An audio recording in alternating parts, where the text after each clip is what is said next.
It's got to be real. Be real. Be real.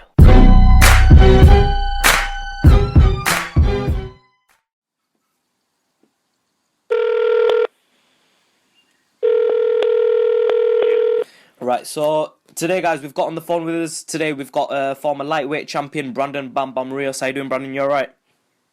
I'm doing good, man. How you doing? I'm doing good, man. I'm doing good. Right, so first, right, we're gonna start off with a few of your critics, right? I don't think this personally because I tend to think that when you're defending, right, your gloves, a lot of punches bounce off your gloves a lot, and your defense, it looks like it's bad, but it's not as bad as people think. Have you been working on your defense a little bit more for this Diego Chaves fight that you've got going up, and what have you been doing with Robert Garcia to improve it? Because I don't get contact with a lot of shots. You know, I block them with a lot of my gloves just because I don't use my head movement a lot. That don't mean that I don't have great defense. But majority of the punches that they throw at me is pretty much blocking. It looks like it hits me because my head. Sometimes my head moves. It's because my own gloves hitting me. They're not hitting me. It's my gloves. You can sneak in. Once in a while, punches does get sneak in. You know, punches I don't see. I cannot. It happens. Part of boxing. For sure, for sure. I think that because you have your chin tucked down a lot, I think that's another thing that helps your chin as well. Because when you've got your chin tucked down, it hits the top of your head more than your chin, and that's one of the reasons that you get a lot of praise for having a really good chin as well. Yeah, you know, I was always taught like that. You know, I always felt like that with the chin down. You know, you can't fight with your chin in the air because you get caught. For sure, man. I think that's the difference between Britain and America, innit? Because the British fighters tend to keep the chin up in the air, and up in America, you tend to fight knees bent. I mean, you've had a really good amateur record as well, 230 wins and just 35 losses, so you got to be doing something right. Exactly, man. You know, so like I said, they just taught me how to keep my chin out. You know, especially now, even when I first did my pro debut, I got Robert and everybody. He taught me how to keep my chin down because there for a minute, I did have my chin in the air for a little bit. But not as bad, but I was having it there for quite a few fights, but he taught me how to keep my chin down, and it worked out. Now, Diego Chaves, he's just lost once to Keith One-Time Thurman. Now, you've got the best chin we've gone over at 147, in my opinion, anyway.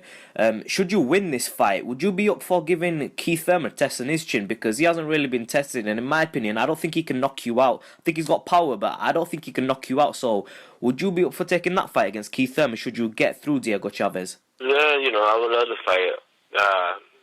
Other than David Chaves, of course I wouldn't mind. I don't turn nobody down. I don't turn no fight down. I select easy fight. But right now, in my radar, we only have, what's the name? Diego Chaves. Diego Chaves. That's all we have in our mind. Just Diego Chaves. We're not thinking past him.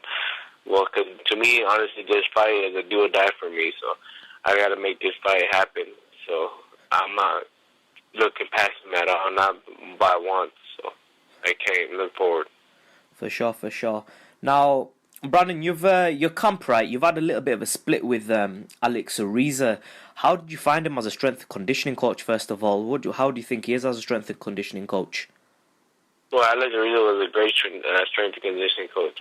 He does very great. He knows what he's doing. He's a smart guy. There's nothing bad I can say about him because I'm not going to say nothing bad about him because Alex Ariza is a great conditioning coach. There's nothing bad I can say, you know.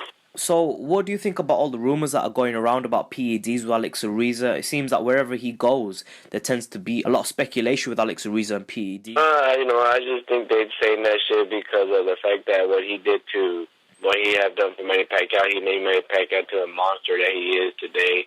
And some people, Pacquiao couldn't be doing that, so he's PED. You know what? He hasn't got caught. They haven't caught him for taking PEDs or anything. My last blood test, it was for some kind of energy drink that I got tested for, which it was kind of stupid. It wasn't PED.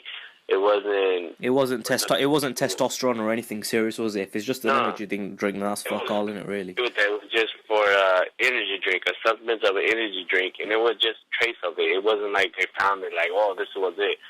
It was traces of it that it could end up in that, but it wasn't nothing. So, you know, people are just going to say what they got to say, you know what? But at the end of the day, we're not worrying about it no more. he does his thing, I do my thing, so it is what it is. Could you tell us a little bit about what's happened with Alex Ariza and why you guys have, Robert Garcia's let him part and you've had a bit of a, he's not working with you guys anymore. Why is that the case? Well, you know what? I don't really know why Robert let him go and everything. I couldn't tell you that, So that's none of my business. I don't jump into that. That's Robert and Robert and him, so I don't know.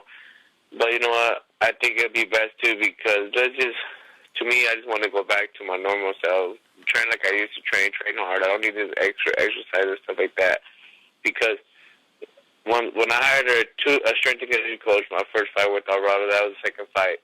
I lost. I hired another strength and conditioning coach for a Pacquiao fight. I lost. So you know what?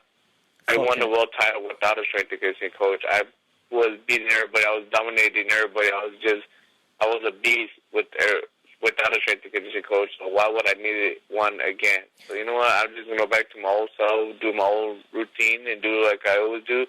Train hard, eat right, and just be ready to fight. I really feel that, a lot of strength and conditioning coaches nowadays, although I think Alex Ariza is good at what he does, I think you can sometimes overtrain, and because Alex Ariza, I think he trains mixed martial arts fighters as well. Sometimes when you're training in boxing, it's a little bit different, and there can be equilibrium problems due to all the new stuff that's in place with boxing nowadays. And I think that with the old school methods, they're trialed and tested, and that they're gonna work.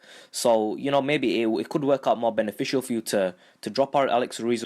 Well, it's not the fact that I could just drop Ariza. No, like I said, he does great at what he does. I just want to go back to what I used to do. Do it the old-fashioned way. Train hard and just be ready.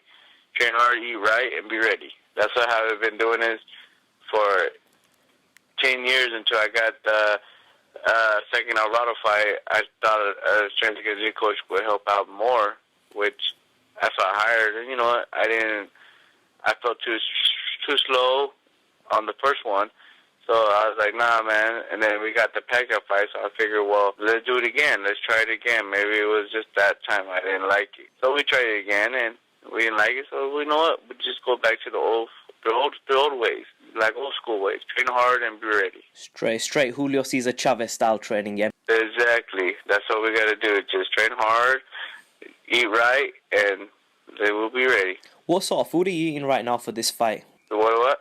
What sort of food are you eating for this fight? What sort of what's your diet? Well, actually, the only thing I did different is this fight is I hired a chef. So a chef is cooking for me. He's giving my protein. He's making my shakes. He's giving me the right food. I eat a lot of vegetables. Once in a while, I eat, like when I'm dropping weight too quick, he'll give me like a nice little steak. So he has me my like salmon, fish, chicken, all the proteins I need, and then a lot of vegetables, and then he has my drinks just to make me like a protein shake, stuff like that. So a chef is really cooking for me right now, and he's making all my food, and I see the results. For sure. Maybe I'm just losing a lot of weight just by eating and training hard, so it's great. If you look at all the hard hitters in history, none of them really had a tremendous ripped physique. Mayweather Jr., he's probably got the best physique at 147, but he isn't their biggest hitter. So, I wish you the best of luck in your next fight. Just final question for you, Brandon. Do you think you'll stop Diego Chaves, or do you think you'll win on points? Can you give us a little bit about the game plan, or what type of thing you want to do in this next fight? Well, the game plan we have is just go back to where we used to this time, do it the right way. The way I won my world champion, that's what we're going to go back to. I can't say I'm going to stop him. I can't say I'm going to beat him. On points, all I know, I'm going to be 100% ready, and I'm going to give it all I have and give the fans what they want, a great show like always, and prove everybody that I'm not done yet, and I'm still here to stay. So I'll be ready. We're with you. All right, Brandon, thank you very much for your time, brother. You want to give a shout out to your fans, bruv? Yeah, man. Thanks all my fans that are following me. Thanks you guys for the support. Love you guys always supporting me, especially everybody out there in the UK. I love you guys. You guys always show me support and love, and always fight my heart out for you guys. And to the haters, keep hating and keep watching me. I love it. Fuck the haters, yeah, Brandon? Oh, yeah, man. The haters always gonna hate, but at the end of the day, they still watching you. They still make keeping up with your career. So it's good, man. Fuck them. They want to hate, let them hate. I cannot appreciate everybody. So You've never ducked no one, Brandon. So you know what it is. I've always got the utmost respect for fighters who don't duck people. So yeah, man. Right, Brandon. Thank you very much, and we'll call it. We'll stop it there. Yeah, brother. okay, man. Yeah, thank you very much, and talk to you soon.